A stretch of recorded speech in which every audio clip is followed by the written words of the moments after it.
Hey guys, Dakara here and welcome back to my channel. So today we're on season 10 bloopers of Supernatural. I cannot wait for these. I look forward to them every single season. I think that they just get better and better. And yeah, I can't wait to just smile like a goon for 10 minutes, which is typically what happens in these things. So I hope you guys enjoy.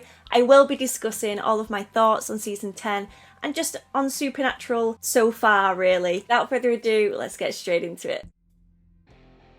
What even? What is this for? Just for the lols? Why does Misha look even more attractive right now? Season 11 coming. Oh my gosh. Oh my god. I mean, relatable. That's the reason I care. They are sat in front of her. I'm just showing. They're such teasers. No, I'm having a hard time right now because Jared's taking his pants off.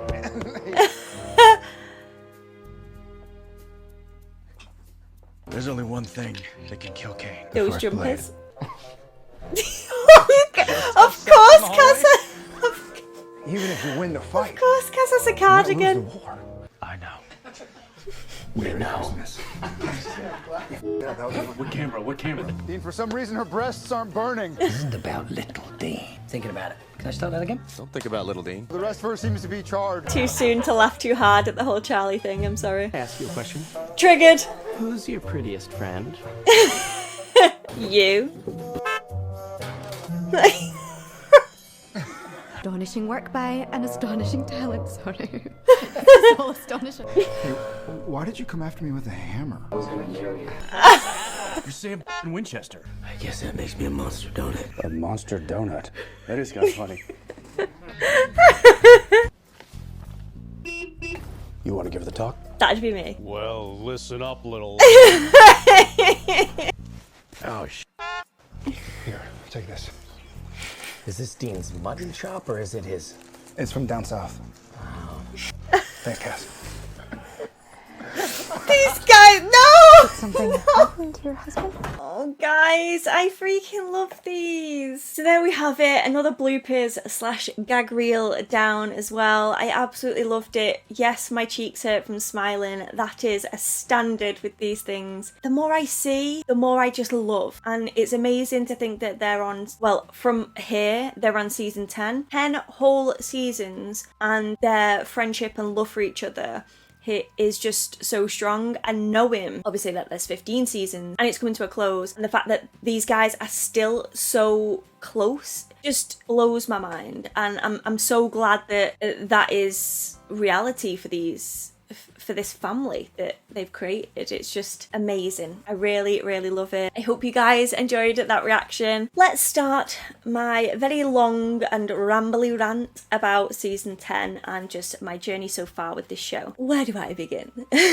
So let's start with the finale, because that is still very much running around my brain right now. So the finale was amazing. They never let me down. Every finale has been an awesome way to end a season. Don't get me wrong, it's torturous at the same time, but in the best way. The way that they write their finales, it's just unbelievable, and they always shock me. 10 seasons in and I'm still getting shocked by this show. I tend to predict a lot. It's part of the fun for me. I'm sorry if you guys hate me doing that, but I just love trying to guess what's going to happen. Wrong a lot of the time, but some of the time I get around about what happens, but not exactly right, if that makes sense. Like, there's things that, for instance, the death of Charlie, I didn't see coming. The thought crossed my mind, should I say. Definitely didn't expect the way that she went to happen. And obviously, having posted the video now, I do know that people were very angry about the loss of Charlie, which is understandable. I mean, I was gutted. I still am gutted about Bobby.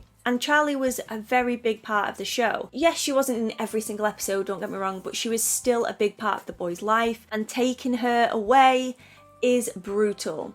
And the way in which she went was a little savage. Personally, I think that I enjoyed being shocked. I did. It hurts me. I cried. You saw me cry. I hate that. I do love the feeling of being surprised, and that definitely surprised me. What I'm sad about is not really seeing her go down with a fight and stuff. We saw her saving the day with the sending of all the information, but we just saw her hold the knife up and then cut to a bloody bathtub. And yes, it triggers me, blood in the bathtubs following Dexter many moons ago, and it hurt just as much seeing Charlie there. It was rough, it was rough. A lot of people mentioned in my comments that the Stein family were just so quickly introduced and then took someone huge away from us, and that was a bit shitty of the writers if you look at it from that point of view. But again, personally, I think yes, she should have gone down with more of a fight like Ellen and Joe did. It was very dramatic, very emotional. We got a lot of dialogue and it was just beautiful. Charlie was a lot more blunt and savage, in my opinion. Yeah, Dean snapped following that. We got to see the aftermath, and as soon as he saw her, I mean, the trigger was gone, wasn't it? It was just he was gone, he was lost. And I think that's what built up so much tension in that finale, especially when Sam was on his knees talking, the whole dialogue with Sam and Dean, with death just lingering behind.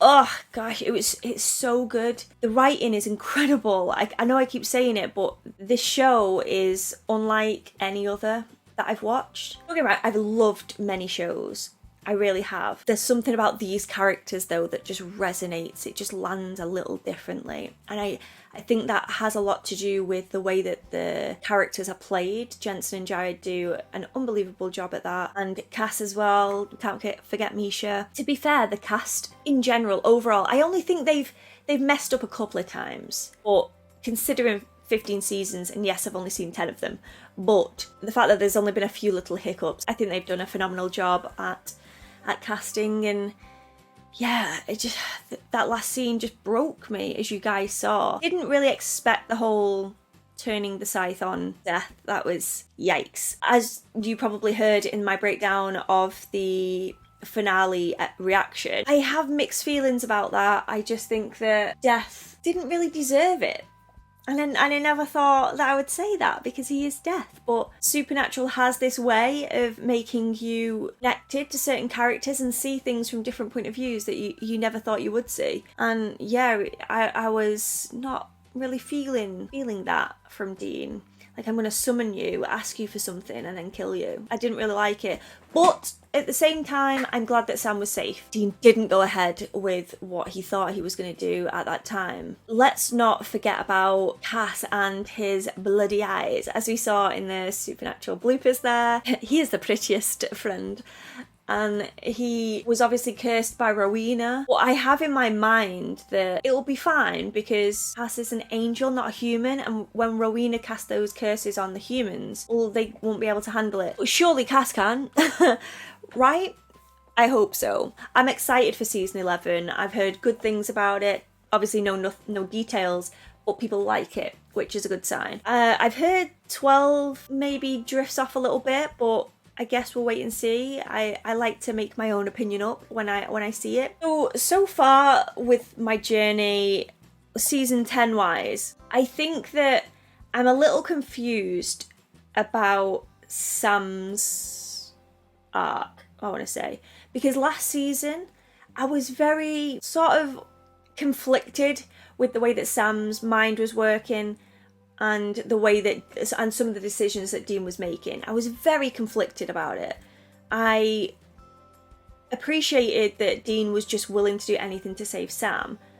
But I also had in the back of my mind that obviously Sam wanted to go and he should have had that right to choose. But at the same time, Sam has made decisions in the past and changed his mind quite quickly, which obviously you're allowed to do, I ain't judging, but he changed him back quite quickly. And then this proves that in this season, because everything that he shouted at Dean for doing in the previous season, he was doing it himself.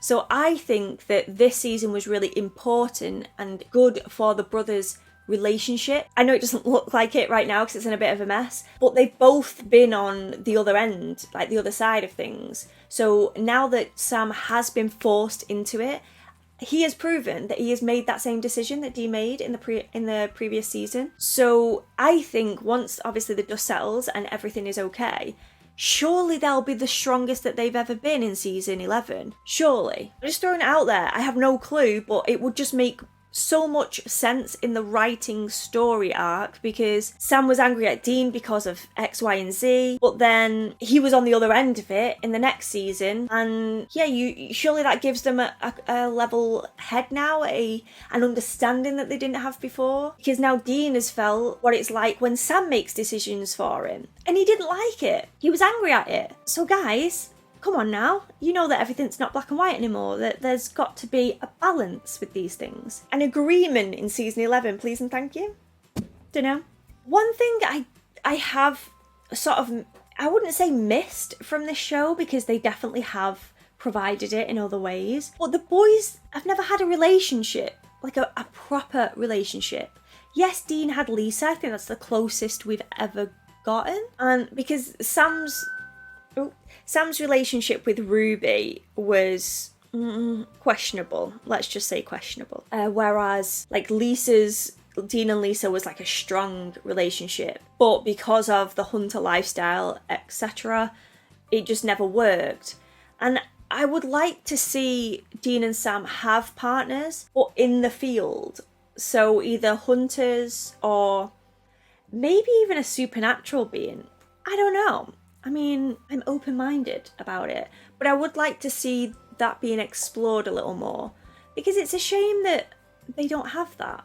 It's just missing. And yes, Dean and Cass have this bond, which is really nice to see, and Sam is the same with, well, was with Charlie. Ugh, that hurts to say that, was. But yeah, Sam and Cass has got so much stronger this season, which has been amazing, because it's always sort of been Dean and Cass. So it's been nice that Sam has got involved in that as well now. And they have their friendships, they really do.